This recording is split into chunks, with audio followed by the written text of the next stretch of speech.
സമ്മിലൂനി സമ്മിലൂനി യാ ഖദീജ. ആനന്ദാശ്രുക്കൾ പൊഴിക്കേണ്ട സുന്ദര സുമോഹന മുഹൂർത്തത്തിൽ തോഴിയെ വിളിക്കും പോലെ അല്പമൊരു പ്രൗഢമായ മുഹൂർത്തത്തിൽ സാന്ത്വനമേകാൻ വിളിക്കാൻ പറ്റുന്ന പത്നിയാണ് ഖദീജ.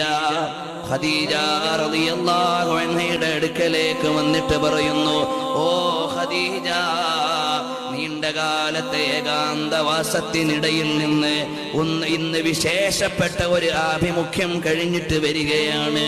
ദിവ്യലോകത്ത് നിന്നൊരു പ്രകാശ ശകലത്തിന്റെ നടുവിലൂടെ ഒരു വിശിഷ്ടാതിഥി വന്നിട്ട് എന്നെ വിളിച്ചു കൂട്ടിയിട്ട് പറയുകയാണ്, ഇഖ്റ എന്ന് പറഞ്ഞു. ഞാൻ അതിന്റെ വിശുദ്ധ വചനങ്ങൾ ഏറ്റുവാങ്ങി.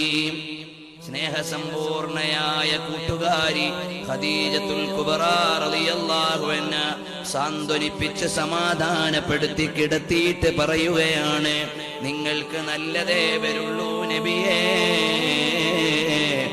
തെറ്റായതൊന്നും തങ്ങൾക്ക് വരാൻ പോകുന്നില്ല. കാരണം എന്താണ്? ഇന്നലകളുടെ ജീവിതത്തിൽ നിന്ന് അരുതായ്മയുടെ ശകലം പോലും കാണാത്ത വിശുദ്ധ ജീവിതത്തിന്റെ ഉടമയാണ് നിങ്ങൾ. അതുകൊണ്ട് തെറ്റൊന്നും വരാൻ പോകുന്നില്ല.